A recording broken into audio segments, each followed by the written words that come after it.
going to be talking about why SCP-106 will die. First, what is SCP-106? SCP-106 is an old man who is aged 60 to 70 and shows high levels of decomposition and is covered in a material, acid-like material. The material is a black acid-like oh my god. The material covering him seems to cause rusting, rotting, and dissolving to almost every material out there. This material is also used as a teleportation method to a lair in which SCP-106 can control. The teleportation can be used by 106, or it can be used for a victim of 106 to be teleported to the lair or to different places. SCP-106 can be contained, but if it is a confused layout. Now we talk about why he will die. In The Young Man, we find out that SCP-106 is a man named Corporal Lawrence. Corporal Lawrence is an average man of war, but he doesn't talk much and keeps it to himself. One day, him and his team are transferred to the French trenches. During this seems that the Axis team of the other trenches are silent and No Man's Land is silent. So, with curiosity, one day the general sent Lawrence and his team out across the trenches to go and find out what happened to the Axis team. On their arrival, one quote, the stench of mold, rotten, and a thin undertaste of rotten fruits. There are no flies nor bodies or rats anywhere, which is unusual for a trench. As the men keep walking through, one man finds a dead body. Unquote, the flesh had been smeared like butter.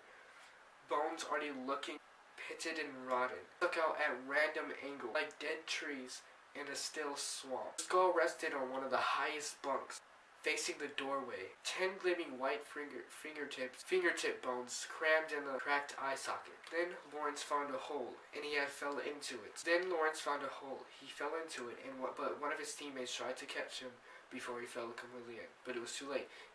He fell into a pool of the vial, and he was drowning in it. He managed to get out with the help of his team, but he was no longer the same man as he was.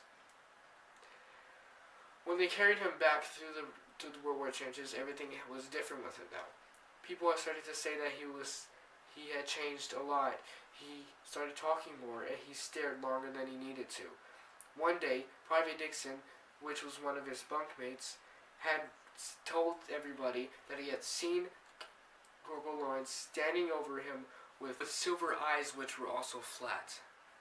The next day, after he told everybody about Corporal Lawrence standing over his bed, he was found on the barbed wire with his intestines spread 10 feet apart in every direction. No one survived that trench. Some killed in war, but most were killed in a sickness which ate the flesh and covered them in a black ooze. There is more to the story, especially about the hospital scene, which contributes to the death of 106. More of that will be down below. Here's why SCP-106 will die. First, here's one of the reasons. SCP-106 is not invincible. He can die. He is not like SCP-682. He can die from electricity and circumstantial amounts of deadly force. Here's another reason, age.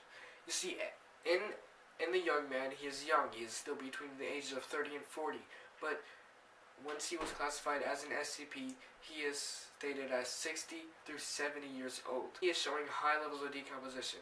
When he fell into the vial of the pool, there was barely any decomposition, but now the decomposition is great. And as he ages, it is becoming worse.